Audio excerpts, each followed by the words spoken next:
हरे Krishna. Daily eight PM Hindi class में आप सबका फिर से स्वागत है। हम कर रहे श्रील प्रभुपाद लीलामृत, जिसके प्रकरण संख्या 5 यानी अध्याय 5 में हम पहुंच चुके हैं, जिसका शीर्षक है युद्ध। तो इसमें क्या लिखा है हम जानेंगे। तो जो पढ़ना चाहते हैं वो हैंड रेज करिए, आपको एक एक करके माता जी पढ़ने का मौका देंगे। हरे कृष्ण माता जी।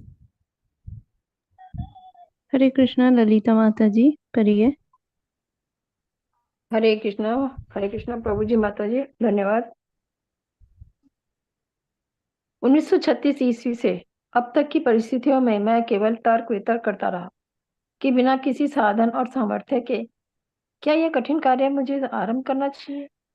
किंतु चूंकि मुझे किसी ने निरुत्साहित नहीं किया है, इसलिए मैंने इस कार्य को आरंभ करने का साहस किया। Shri Prabhupada back to Godhead पत्रिका। मठ में आग करीब करीब तुरंत लग गई। एक वरिष्ठ शिष्य का कहना था कि भक्ति सिद्धांत सरस्वती के उत्तराधिकारी के रूप में आचार्य एक होना चाहिए, जो सारे दीक्षा संस्कार का कराए और सभी विवादों को हल करे। किंतु भक्ति सिद्धांत सरस्वती ने ऐसा कभी नहीं कहा था। उन्होंने एक आचार्य की व्यवस्था कभी नहीं सुझाई थी।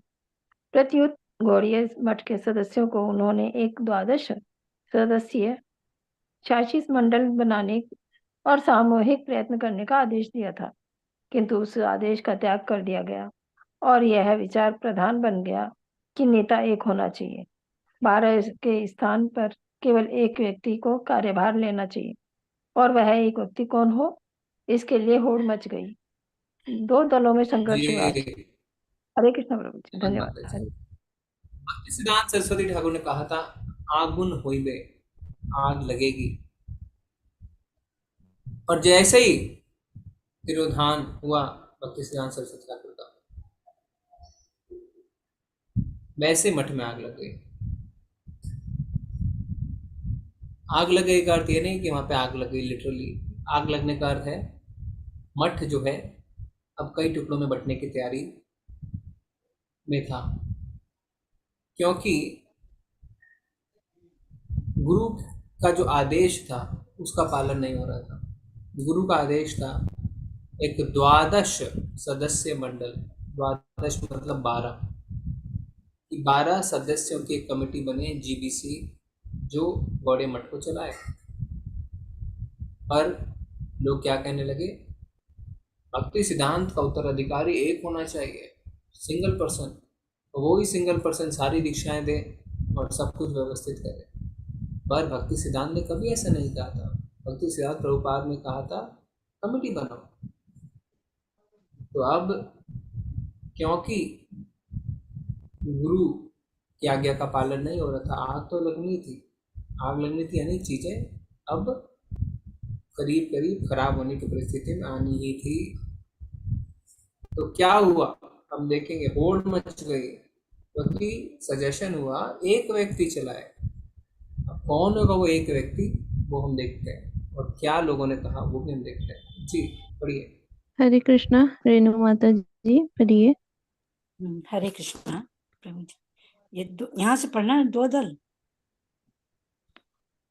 2 प्रभु जी यहीं से पढ़ना है ना। 2 दलों में संघर्ष हुआ। हरे कृष्णा। जी माता जी। जी माता जी। हाँ, हरे कृष्णा। 2 दलों में संघर्ष हुआ। श्रील भक्ति सिद्धांत के एक प्रधान उपदेशक अनंत वासुदेव बड़े महत्वाकांक्षी थे, और कुछ सन्यासी समर्थकों की सहायता से उन्होंने अपना दावा जोर से पेश किया। एक दूसरे व्यक्ति कुंज बिहारी की आंख दुष्ट प्रकृति के कारण जायदादों पर थी। श्रील भक्ति सिद्धांत के अधीन पे एक प्रधान प्रबंधक रह चुके थे, और अब उन्होंने कलकत्ता के विशाल मंदिर तथा भारत व्यापी गौड़ीय मठ की सभी संपत्तियों और वस्तुओं पर अधिकार का दावा किया। यद्यपि अपने वसीयतनामा में श्री भक्ति सिद्धांत ने इच्छा प्रकट की थी कि गौड़ीय मठ की संपत्तियों और निधियों की व्यवस्था के लिए उनके शिष्यों द्वारा एक शासी मंडल चुना जाए, कुंज बिहारी ने उनके वसीयतनामा की वैधता को ही चुनौती दे दी। उनका और उनके समर्थकों का तर्क था कि चूंकि श्री भक्ति सिद्धांत ने सारी संपत्तियां भगवान के नाम पर प्राप्त की थी, इसलिए वे उनके वैध स्वामी नहीं थे और उनके भावी स्वामित्व का निर्धारण वे नहीं कर सकते थे। इस तरह कुंज बिहारी और अन्य लोग पूर्व आचार्य की स्थिति की वैधता और धर्मानुकूलता के पक्षों को लेकर विवाद पर तुल गए। श्री भक्ति सिद्धांत के तिरोधान के तुरंत बाद मुकदमेबाजी आरंभ हो गई। गौड़ी मठ के जी जी जी धन्यवाद। पढ़ूं? नहीं अच्छा, हरे नहीं, कृष्ण। हम हाँ, डिस्कस हरे कर। कृष्ण। तो दो दल हो गए। कौन कौन से दो दल हुए? एक दल अनंत वासुदेव और दूसरा दल कुंज बिहारी। एक बड़े ही अच्छे प्रीचर थे, उपदेशक थे, और दूसरे बड़े अच्छे एडमिनिस्ट्रेटर थे। तो एक ने कहा सारी संपत्ति मेरी है, दूसरे ने कहा उत्तराधिकारी मैं हूं। और जबकि भक्ति सिद्धांत सरस्वती ठाकुर ने क्या किया था?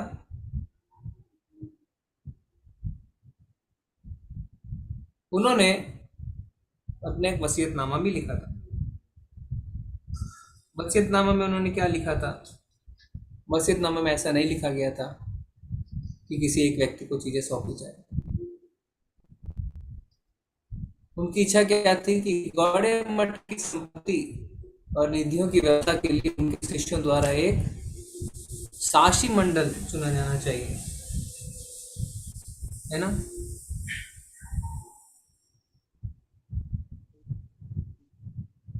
पर क्या होने लगा? लोग, देखिए आप, उसी को मिस इंटरप्रेट करने लगे। और मिस इंटरप्रेट क्या कर रहे हैं? कह रहे हैं कुंज बिहारी और उनके जो सपोर्टर थे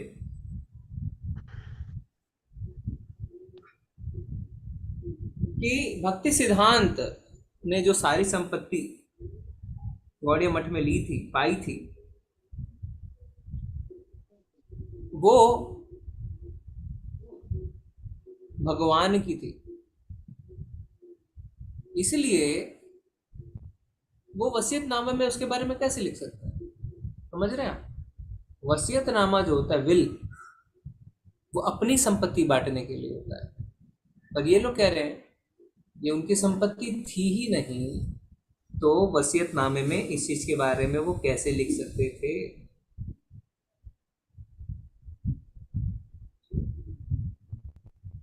तो यानी क्या अर्थ हुआ? यानी जो चीज आपकी है ही नहीं उसको बांटेंगे कैसे? इस तरीके की टेक्निकल पॉइंट्स निकालने लगे और इस तरीके की ओछेपन पे लोग उतर आए। तो उन्होंने क्या किया? वसीयतनामे की वैधता पे ही सवाल उठा दिया कि लीगली नहीं है ये जो वसीयतनामा है, इसीलिए सारी प्रॉपर्टीज मेरी है क्योंकि मैं भी सबसे सीनियर लीडर हूँ। इस तरीके की पेशकश हुई और कोर्ट में काफी समय तक वाद विवाद चलता रहा, जहां तक मुझे पता आज भी चल रहा है। इसीलिए मठ इतने गुटों में बट गया। हम आगे पढ़ने वाले हैं कि क्या हाल हुआ। जी कंटिन्यू करिए। हरे कृष्णा रानी माता जी, पढ़िए। हरे कृष्ण प्रभु जी, दंडवत प्रणाम। श्रील प्रभुपाद की जय। श्री भक्ति सिद्धांत के तिरोधान के तुरंत बाद मुकदमेबाजी आरंभ हो गई। गौड़ीय मठ के अधिकतर सदस्यों से समर्थित अनंत वासुदेव ने दावा किया कि उत्तराधिकारी आचार्य होने के नाते वे सभी संपत्तियों के स्वामी और निदेशक थे। किंतु यद्यपि कुंज बिहारी के समर्थक अल्प संख्या में थे, उन्होंने न्यायालय में वकीलों के माध्यम से अपना दावा प्रस्तुत करके बहुसंख्यकों की अवज्ञा की। कुंज बिहारी और उनके समर्थकों के अधिकार में मायापुर का चैतन्य मठ तथा अन्य मंदिर आ गए। वासुदेव के समर्थकों ने दूसरी इमारतों पर अधिकार कर लिया। विग्रह और हाथापाई होने लगी। गौड़ीय मठ का प्रचार कार्य बंद हो गया। गौड़ीय ये मठ, हरे देखिए कृष्ण आप, प्रभु जी। क्या अवस्था हो गई। कर्मी भी नहीं करते हैं शायद ऐसा। मुकदमेबाजी हो गई, कुछ मठ इन्होंने ले लिए, कुछ मठ उन्होंने ले लिए, हाथापाई होने लगी, सोचिए।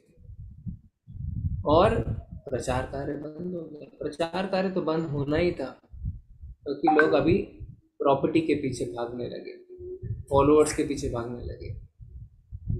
जब ऐसी मानसिकता होती है तो प्रचार नहीं हो सकता, कीर्तन नहीं हो सकता। क्यों?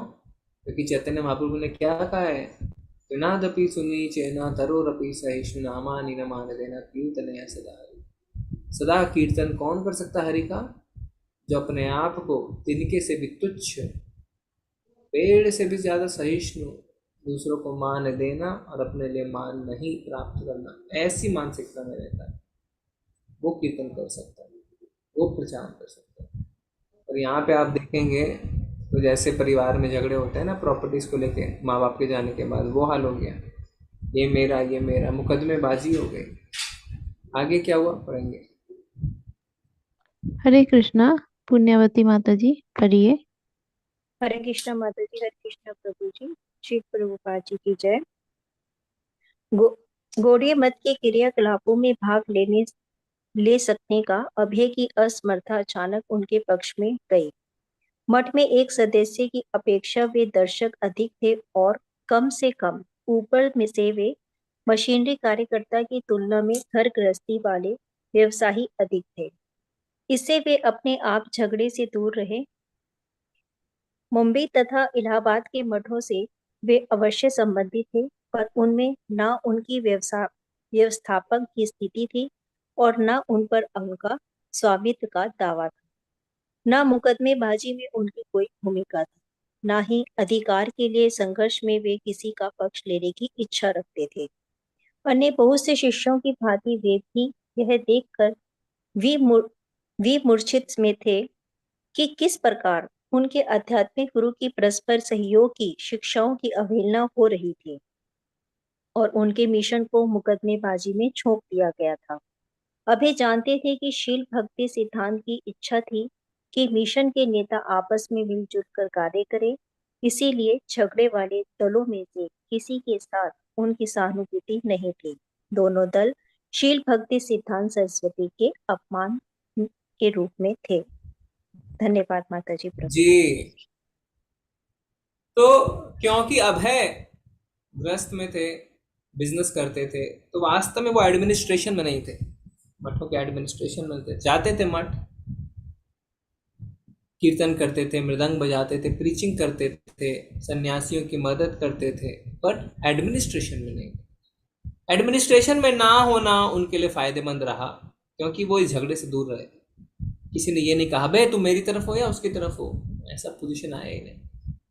पर अभय को ये मन ही मन पता था कि दोनों ही दल गलत हैं, क्योंकि दोनों ही दल गुरु महाराज की इच्छा के विरुद्ध कार्य कर रहे हैं। गुरु महाराज की इच्छा थी कि सब मिलके प्रचार प्रसार करें। भले ही कोई कहे कि मैं अधिकारी हूँ, वो कहे मैं अधिकारी हूँ, दोनों गलत है। कोई कितने ही तर्क वितर्क कर दे, क्योंकि गुरु महाराज की इच्छा की अवहेलना हो रही थी। तो ये अभय के दिमाग में सेट हो गया था कि ऐसा नहीं ये दल सही ये दल गलत, दोनों दल गलत है। ठीक है जी, आगे पढ़ेंगे। हरे कृष्णा। उर्मिला माता जी पढ़िए। हरे कृष्णा माता जी, हरे कृष्णा प्रभु जी। लेकिन अब वे प्रचारक बनना चाहते थे। यद्यपि अंग्रेजी में अच्छा प्रचारक बनने के बारे में वे सोच अधिक रहे थे और व्यावहारिक रूप से कर कम रहे थे, तथापि यह स्वाभाविक ही था कि गौड़ीय मठ उनके प्रचार कार्य का अच्छा माध्यम बनता।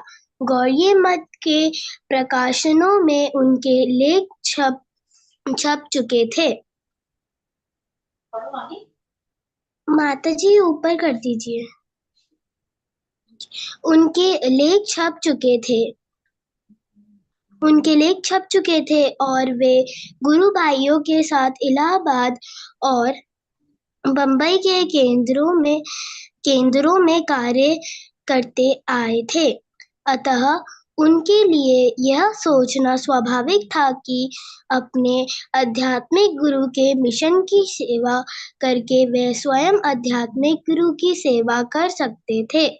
किंतु जो गौड़ीय मठ हमेशा से भगवान चैतन्य के संदेश के विशुद्ध और निष्कंटक प्रचार के लिए प्रख्यात था वह अब द्वंद्व में गुटबाजी में फंसता माना जाने लगा। गौड़िया मठ के छिन्न भिन्न होने का उन पर गहरा प्रभाव हुआ। तत्कालीन परिस्थिति में वे प्रचार के लिए अपने आध्यात्मिक गुरु के आदेश का पालन कैसे कर सकते थे? पहले उनके प्रचार के मार्ग में प्रमुख बाधा परिवार के प्रति उनकी प्रतिबद्धता थी। अब उनकी बाधाएं कई गुना हो गई थी। अब लाचार होकर उन्हें मठ के अंदर चलने वाले झगड़े के परिणाम की प्रतीक्षा करनी थी। भगवान श्री कृष्ण क्या करने वाले हैं, वे सोच रहे थे। जी धन्यवाद। पर प्रभुपाद को, अभय को ये क्लियर था कि मुझे तो प्रचारक बनना है, मुझे वास्तव में झगड़े से कोई लेना देना नहीं। I want to become a preacher. क्योंकि जो गौड़ीय मठ थी उसमें श्रील भक्ति सिद्धांत सरस्वती ठाकुर ने कहा था सबसे ज्यादा महत्वपूर्ण है प्रचार, और वास्तव में हमारा जो मिशन है वो प्रचार का मिशन है। और चैतन्य महाप्रभु ने स्वयं इस उदाहरण को पेश किया जब वो घर घर जाके प्रचार कर रहे थे। घर घर जाके प्रचार, जाके देखो ताके कहो कृष्ण उपदेश, जिसको देखो उसको कहो कृष्ण का उपदेश। और भक्ति सिद्धांत सरस्वती ठाकुर क्या कहते थे? If nobody comes preach to the wall, कोई नहीं आता है दीवारों को प्रवचन दो, पर प्रवचन देते रहो। इसीलिए आज आप देखेंगे इस्कॉन में टीच व्हाइल यू लर्न का प्रोग्राम है, यानी सीखते सीखते सिखाइए, है ना। जो हमारे भक्ति शास्त्री के क्लासेस होते हैं, हो सकता है वो टीचर भी भक्ति शास्त्री कर रहे हो, पर करते करते सिखा सकते हैं। क्योंकि परफेक्शन का वेट करेंगे तो पता नहीं कब वो परफेक्शन आएगी। इसीलिए सीखते सीखते सिखा सकते हैं। प्रचार आवश्यक है, जितना आता है उतना। प्रभुपाद ने एक बार अपने शिष्यों को कहा, टेक क्लास लो। अरे प्रभुपाद मुझे तो कुछ नहीं आता। जितना आता है उतना लो, जितना पता है उतना बताओ, पर बताओ। और अभय को गुरु का इंस्ट्रक्शन था, आदेश था, प्रीच इन इंग्लिश में एक अच्छे प्रचारक बनो। तो उनके आगे ये चीजें काफी क्लियर थी कि उन्हें करना क्या है। और साथ ही साथ द हार्मोनिस्ट में वो आर्टिकल्स भी लिख चुके थे। उनके आर्टिकल्स गुरु महाराज को बहुत पसंद भी आए थे। पर अब क्या था, अब जो परिस्थिति में गौड़े मठ आ चुका था, अब वो इस चिंता में पड़ गए कि मैं अपने गुरु महाराज के आदेश का पालन कैसे करूं। कि कई बाधाएं, एक तो बाधा परिवार ही है ना, मेरे परिवार के प्रति प्रतिबद्धता है, उनके प्रति रिस्पॉन्सिबिलिटीज है। और दूसरा, अब ये बाधाएं आ गई है तो मैं क्या करूं, मठ में जो मुकदमेबाजी चालू हुई है उसका अंजाम का इंतजार करूं, मैं क्या करूं, भगवान क्या चाहते हैं, ये सब चीजें प्रभुपाद जी के दिमाग में चलने लगी। ठीक है, आगे बढ़ेंगे। हरे कृष्णा। सत्येंद्र प्रभु जी पढ़िए। हरे कृष्णा प्रभु जी, हरे कृष्णा माता जी। श्री प्रभुपाद जी की जय। श्री प्रभुपाद जी द्वारा 1938 ईस्वी में बंबई के व्यवसाय में घाटा होने के कारण अभय, जो अब 42 वर्ष के थे, अपने परिवार के साथ कलकत्ता वापस चले गए और 6 सीताकांत बनर्जी लेन में एक मकान किराए पर लेकर रहने लगे। सड़क एक तंगली जैसी थी जिसके दोनों ओर 3 मंजिले मकान खड़े थे। उनका ऑफिस दूसरी मंजिल पर था जिसके सामने सड़क थी। परिवार उसके ऊपर रहता था। उन्होंने संलग्न मकान भी किराए पर ले लिया जिसका नंबर 7 था। उनकी दूसरी मंजिल पर आसुत जल, डेज पेन, लिनेमेंट, विमल टॉनिक, फोड़े का अल्पा नाम का इंजेक्शन और अन्य अनेक दवाइयां बनाने के लिए उन्होंने एक रासायनिक प्रयोगशाला स्थापित की। मकान के पीछे स्थित एक छोटे से आउट हाउस आउट हाउस को भी उन्होंने प्रयोगशाला का अंग बना लिया। सामने उन्होंने बड़ा सा साइन बोर्ड लटका दिया, अभय चरण दे एंड सन्स। उस पर मूछदार अभय चरण का चित्र बना था। कभी कभी अपनी मदद के लिए वे 2 या 3 नौकर रख लेते थे, लेकिन ज्यादातर वे अकेले ही अपना कार्य करते। आंसू जल से भरे शीशे के कलश आस आंसू आंसू जल से भरे शीशे के कलश वे बंगाली कंपनी और ग्लूकोरेट जैसे एजेंटों को प्रदान करते। डेज पेन लिमिटेड का विज्ञापन करने वाली उन्होंने एक छोटी सी पुस्तिका छापी, वात रोग, गठिया और सभी तकलीफों में आराम देने वाली अक्षय दवा। पुस्तक में लिखा था, यदि कोई वात रोग, गठिया आदि स्थायी रोगों से छुटकारा पाना चाहता है तो डेज पेन लिमिटेड के इस्तेमाल के अलावा उसे शराब पीने और दूसरी नशीली वस्तुओं के सेवन से परहेज करना चाहिए और उसका खाना पीना बहुत सादा और शुद्ध होना चाहिए, जैसे सब्जियां और दूध। हरे कृष्ण जी। प्रभु जी। तो जब बॉम्बे में उनके बिजनेस को लॉस लगा, वो कलकत्ता वापस आ गए, पर कहीं ना कहीं अंदर जहन में उनकी क्या बात चल रही थी कि भगवान श्री कृष्ण ने भगवतम श्रीमद् भागवतम में लिखा है कि जिस पे मेरी स्पेशल कृपा होती है, स्पेशल मर्सी होती है, मैं उसका सब कुछ हर लेता हूँ। और ये श्लोक अभय के जहन में हमेशा रहता था, क्योंकि धीरे धीरे धीरे धीरे उनका बिजनेस डाउन होता चला गया, उनको लॉस लगता चला गया, पर आध्यात्मिक जीवन में वो तरक्की करते चले गए। इसीलिए जब श्रीधर स्वामी से उन्होंने डिस्कस किया था तो उन्होंने क्या बताया, ये सही है अभय कि जैसे तुम्हारे भगवान श्री कृष्ण के साथ संबंध गहरे होंगे वैसे वैसे ऐसा कार्य होगा, क्योंकि हरि सब कुछ कर देते हैं। यहाँ पे बताया जा रहा है, लेखक बता रहे हैं कि किस तरीके से उन्होंने कुछ मकान भाड़े पे लिए कलकत्ता में, उसमें अपने बिजनेस का कार्य शुरू किया, साइन बोर्ड वगैरह लगाया, कुछ दवाइयाँ शुरू करी और उसका विज्ञापन भी दिया। पड़ेंगे। हरे कृष्णा तारा माता जी पढ़िए। हरे कृष्णा प्रभु जी, हरे कृष्णा माता जी। कलकत्ता में, यहाँ से पढ़ना है ना माता जी? कलकत्ता में नए कारोबार। जी माता जी। हाँ, कलकत्ता में नए कारोबार को शीघ्र सफलता मिली, लेकिन अभय का मन उसमें नहीं लगता था। वे केवल कर्तव्य पालन के लिए उसमें लगे थे। उन्हें अपने परिवार का पालन करना था। कलकत्ता में उनके नए परिचितों ने देखा कि मन से वे भगवत भक्त थे, वे व्यवसायी थे, परिवार के कर्ता थे, लेकिन व्यवसाय और परिवार की तुलना में उनका मन लिखने और प्रचार करने में अधिक लगता था। चंडी मुखर्जी, उनका मन केवल भक्तिपरक कार्यों में लगता था। व्यवसाय तो वे केवल अपने परिवार का पालन करने के लिए करते थे। लाभ कमाने लाभ कमाने, धन इकट्ठा करने या धनी बनने में उनकी रुचि नहीं थी। चरण मुखर्जी, अभय चरण दे उन उन सभी तर्कविहीन बातों को बड़े धैर्य के साथ सुनते, जो हमने हमने हम हमने से कोई भी उनके सामने रखता।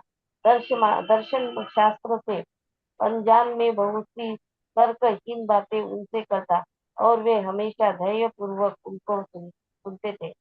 वे किसी किसी बात से उद्वेलित नहीं होते थे। वे सदैव शांत रहते थे और मुझे भगवान के बारे में बताते थे। वे केवल कृष्ण भगवान की बातें करते थे। वे गीता का अनुवाद कर रहे थे और अपना व्यवसाय चला रहे थे। उनके पड़ोसी प्राय, हरे कृष्ण प्रभु जी। तो आप देखिए, वास्तव में शुरू में भी हमने चर्चा करी, ऊपर ऊपर से वैष्णव रोजमर्रा के कार्य करते हुए दिख सकता है ना। अगर हमें पता नहीं है, हम देखेंगे अरे देखो व्यवसाय चला रहा है, बड़ी सारी दुकान खोल रखी है, इतना बड़ा बोर्ड भी लगा रखा है और अपनी फोटो भी लगा रखी है, देखो मूछ वाली फोटो लगा रखी है, तो हम सोचेंगे कर्मी है। पर जब तक हम उनके बारे में जानेंगे नहीं, और उन लोगों से बात नहीं करेंगे जो उन्हें जानते हैं, तब तक वास्तव में हम समझ नहीं पाएंगे। तो जो लोग उनको जानते थे वो क्या कह रहे हैं कि अब है, देखिए अपने मुंह से तो सब बोल सकता है, अरे नहीं नहीं मेरा बिजनेस में कोई इच्छा नहीं, मैं तो ऐसे ही करूँ, और जब दूसरे कहते हैं ना तब इफेक्टिव होता है। जब अर्जुन भगवान की स्तुति करते हैं, परम ब्रह्म परम धाम पवित्रम परमम भगवान, तो साथ ही साथ क्या कहते हैं कि नारद जी ने भी ये कहा है, मुनियों ने भी ये कहा है, किस लिए? क्योंकि मैं तो झूठ बोल सकता हूँ, मैं आपका मित्र हूँ, पर दूसरे नहीं बोलेंगे। तो उनके पड़ोसियों ने क्या कहा कि वास्तव में उनका मन नहीं था बिजनेस में, ना उन्हें धनी बनने में रुचि थी, ना धन इकट्ठा करने में रुचि थी, ना प्रॉफिट कमाने में, उन्हें सिर्फ अपने परिवार का पालन पोषण करना था। उनकी असली रुचि थी भगवान। तो हम अपने जीवन से इसे रिलेट करके देख सकते हैं कि आज हमारे बारे में कोई बताएगा किसी को, तो क्या ये बताएगा कि उसकी रुचि भगवान में? क्या हम वैसे हैं? नहीं। हम अंदर ही अंदर सोच सकते हैं बहुत बड़े भक्त हैं, पर क्या हमने सच में भक्ति करी है? यहाँ पे पड़ोसी वाउच कर रहे हैं कि उनकी भक्ति में ही हृदय लगता था, वो हमें सिर्फ भगवान की बातें बताते थे, और हम भले ही कितनी तर्क विहीन बातें करें, कुछ भी है ना, आजकल फिलोसफीज ऐसी चलती है, लोग कुछ भी बताते हैं। आज भी मंदिर में एक व्यक्ति आए थे, सरकारी अफसर थे, बड़े थे, अब अपनी फिलोसफी की बातें कर रहे थे, पर क्या होता है, प्रभु जी सुनते हैं उसे ध्यान से, उत्तेजित नहीं होते, और फिर उन्हें भगवान के बारे में बताते हैं। तो अबे शुरू से शांत थे, लोगों की बातें सुनते थे, पर कभी भी गुस्सा नहीं होते थे, और फिर उन्हें भगवान के बारे में बताते थे। और उस समय आप देखिए वो गीता का अनुवाद कर रहे थे, है ना, 42 साल की सिर्फ उम्र थी, गीता का अनुवाद कर रहे थे। जो गीता हम पढ़ते हैं उसका अनुवाद चल रहा था। खैर ये मैन्युस्क्रिप्ट चोरी हो गई थी, इसके बारे में आपको आगे पता चलेगा। मैन्युस्क्रिप्ट चोरी हुई थी ना, मन के भाव मन के विचार नहीं बदले थे। जी आगे पढ़ेंगे। हरे कृष्णा गिरिजा माता जी, पढ़िए। हरे कृष्णा प्रभु जी, हरे कृष्णा माता जी, श्रील प्रभुपाद की जय। उनके पड़ोसी प्रायः उन्हें सामने के कमरे में खाट पर बैठे देखते थे।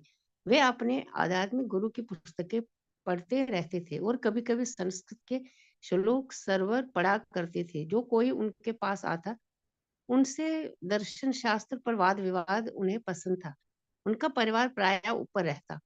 अभय धोती कुर्ता पहने या कभी कभी केवल धोती और बनियान पहने नीचे सामने के कमरे में अकेले बैठे रहते। प्रायः वे लिखने में लीन रहते, जबकि उनके बच्चे उसी मकान के पीछे के हिस्से में रहने वाले गांगुली परिवार के बच्चों के साथ दरवाजे के बाहर खेला करते। आसपास के सभी पड़ोसी एक संयुक्त परिवार के सदस्यों की भांति मिलजुल कर रहते थे और अभय पड़ोसियों के उन्मुक्त वार्ता करते थे, लेकिन केवल वैष्णव दर्शन पर और व्यवसायों के बारे में कभी कभी ही। श्रीमान गांगुली को अभय की बात वेदार्थ पूर्वक और हमेशा बहुत दार्शनिक लगती। अभय कृष्ण भावनामृत की विचारधारा में निमग्न थे और सामान्य छोटी मोटी बातों में भी भगवान कृष्ण का हवाला देते और भगवत गीता के उस वर्णन की ओर संकेत करते जिसमें भगवान कृष्ण को बौद्धिक और आध्यात्मिक जगत के मूलाधार कहे गए हैं। अपनी प्रयोगशाला में कार्य करते हुए या बोतल बेचने वाले मुसलमान व्यापारी से खाली बोतलें खरीदते समय या दवाइयां बेचने के लिए बाहर यात्रा करते समय वे हमेशा भगवान के बारे में बात करते या सोचा करते। धन्यवाद प्रभु जी। धन्यवाद। तो आप देखिए जो भी हम पढ़ रहे हैं उसमें से क्या निकल के आ रहा है कि वास्तव में वह पूरी तरीके से कृष्ण कॉन्शियस थे, यानी कि उनकी चेतना में सिर्फ भगवान से कृष्ण ही थे।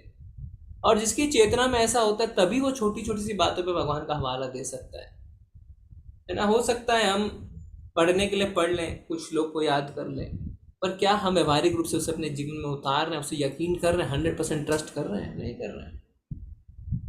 जो करता है 100% ट्रस्ट वही अपनी छोटी छोटी सी बातों पे भगवत गीता के श्लोक, श्रीमद् भागवतम के श्लोक को रिलेट कर सकता है, क्योंकि उसने जो पढ़ा है उस पर वो पूरी तरीके से विश्वास करता है। तो इसीलिए वो क्या कह रहे हैं कि जहाँ पे लिखा था भगवान कृष्ण को भौतिक और आध्यात्मिक जगत के मूलाधार कहे गए हैं, उस श्लोक के बारे में कौन सा श्लोक है ये, कोई बता सकता है भगवत गीता का, जहाँ पे भगवान कृष्ण को भौतिक और आध्यात्मिक जगत का मूलाधार कहा गया है? कौन सा श्लोक है? हरे कृष्ण प्रभु जी। एक मिनट प्रभु, एक मिनट, कोई और बोलना चाह रहा है आपसे? कोई और बोलना चाहता है? हरे कृष्ण प्रभु जी। मया अध्यक्षेण प्रकृति श्रूयते चराचर। भैया दक्षिण ही, ओके। पर इसमें बात हो रही है भौतिक और आध्यात्मिक जगत के मूलाधार की। भैया दक्षिण प्रकृति ही तो भौतिक जगत हो गया, पर आध्यात्मिक जगत के मूलाधार की बात नहीं आई ना इस श्लोक में। जी, जी और प्रभु। कोई बताना चाहेगा? ठीक है, अनुराग प्रभु बताइए। हरे कृष्ण प्रभु जी। अहम सर्वस्य प्रभवः मत्तः सर्वं प्रवर्तते इति मत्वा भजन्ति मां बुधा भाव समन्विता। हरे कृष्ण प्रभु जी। क्या है? मैं समस्त आध्यात्मिक तथा भौतिक जगतों का जो है मेरे से ही प्रकट होते हैं, यानी मैं उनका मूलाधार हूँ। अहम सर्वस्य प्रभव जी। मत्तः श्लोक सर्वम। संख्या? अब मुझे श्लोक संख्या नहीं याद है। श्लोक संख्या अच्छा, 10 पॉइंट। कृष्ण प्रभु जी, ये 10 में श्लोक है और 10.8 है। जी, 10.8 जो चतुर्श्लोकी गीता है चतुश्लोकी उसमें गीता पाठ। अहम सर्वस्य प्रभवो, अहम सर्वस्य प्रभवो, अहम मतलब मैं, सर्वस्य मतलब सब कुछ, प्रभवो सब कुछ का नियंता हूँ। सब कुछ मतलब आध्यात्मिक और भौतिक दोनों। अहम सर्वस्य प्रभवो मत्था सर्वम प्रवर्तते इति मत्वा भजन्ते मां बुधा भाव समन्विता। भगवान कहते हैं मैं सब कुछ का कंट्रोलर हूँ, सब कुछ का मूलाधार हूँ, सब कुछ मुझसे ही है। सब कुछ मतलब आध्यात्मिक भी और भौतिक भी। जी, आगे बढ़ेंगे। हरे कृष्णा राखी माता जी पढ़िए। हरे हरे कृष्णा कृष्णा माता प्रभु। जी, हरे कृष्णा प्रभु जी, दंड प्रणाम। कहाँ पे से माता जी? उस दिन कोलकाता। अच्छा, ओके। शिला प्रभुपाद जी की जय। उन दिनों कलकत्ता में किसी का भगवान की भावना में रुचि रखना कोई असामान्य बात नहीं थी। अभय ने देखा कि बोतल का मुसलमान व्यापारी अब्दुल्ला भी बहुत धार्मिक था। एक दिन अभय ने अब्दुल्ला से, जो पहले बहुत गरीब था लेकिन व्यवसाय से धनी हो गया, पूछा, अब आपके पास पैसा हो गया है, उस पैसों का उपयोग आप कैसे करेंगे? बोतल के व्यापारी ने उत्तर दिया, प्रिय महोदय, मेरा इरादा एक मस्जिद बनाने का है।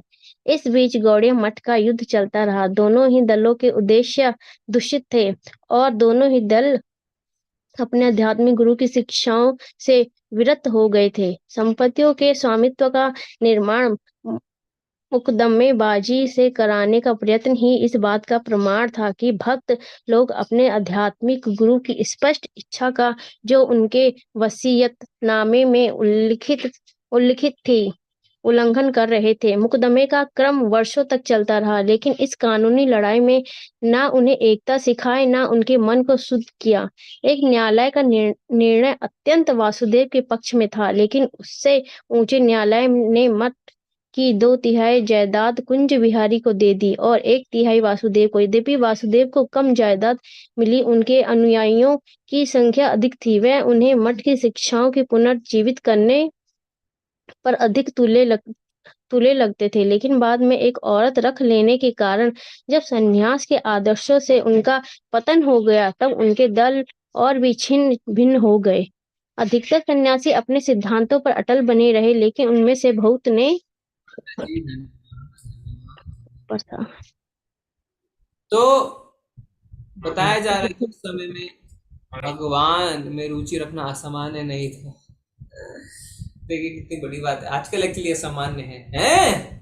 आप मंदिर जाते हैं ना, आप किसी को कहेंगे और कोई आप तिलक लगाए हुए देख लेगा तो ऐसे देखेंगे जैसे कि कोई 8वां अजूबा आ गया है ना ऑफिस में या बिजनेस में। बोले ये क्या है, गले में क्या है आपके, ये क्या तिलक लगा रखा है आपने, और तुरंत कमेंट करते हैं। पर पहले ऐसा नहीं था।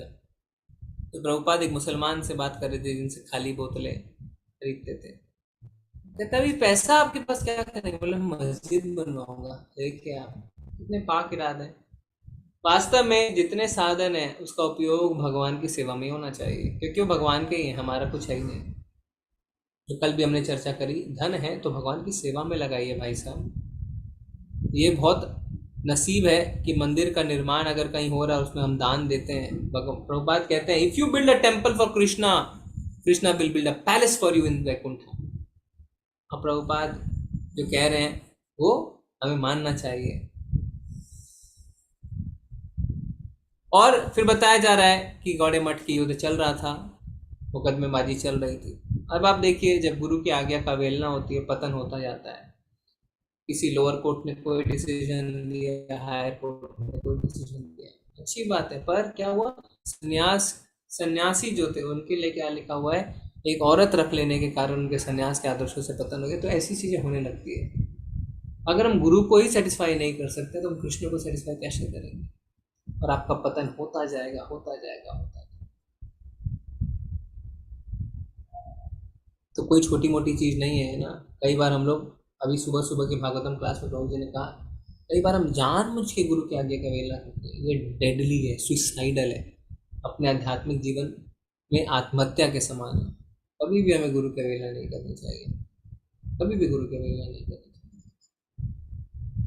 हो सकता है कोई कार्य में कठिन लग रहा हो, पर गुरु हमारी परीक्षा ले रहे हैं। और गुरु एक बार प्रसन्न हो गए तो आप सोचिए, है ना, बम बम हो जाएगा। क्योंकि गुरु प्रसन्न तो कृष्ण प्रसन्न। ठीक है, तो आज हम यहीं पे स्टॉप करते हैं, कल हम कंटिन्यू करेंगे। पेज नंबर 5 माता जी नोट कर लीजिए।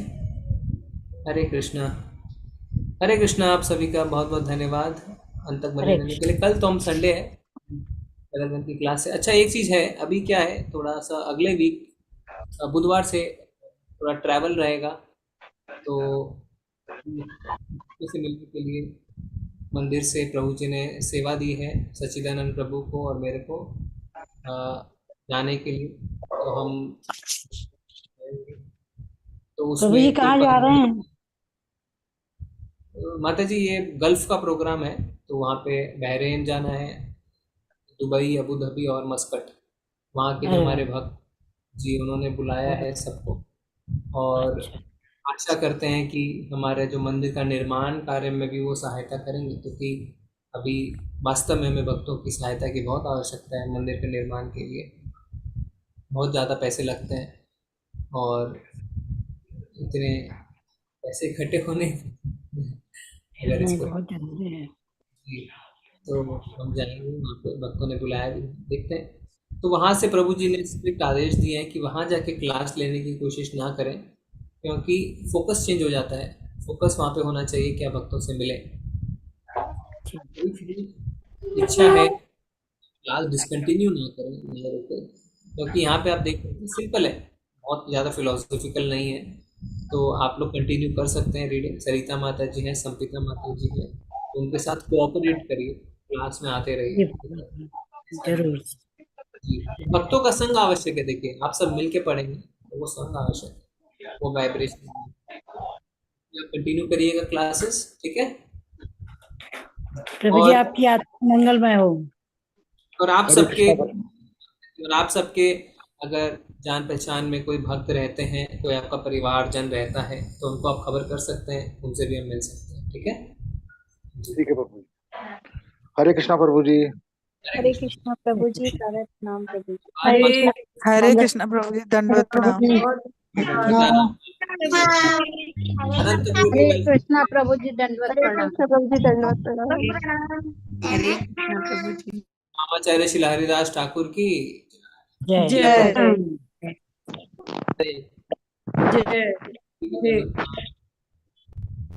हरे कृष्णा हरे कृष्णा प्रभु जी।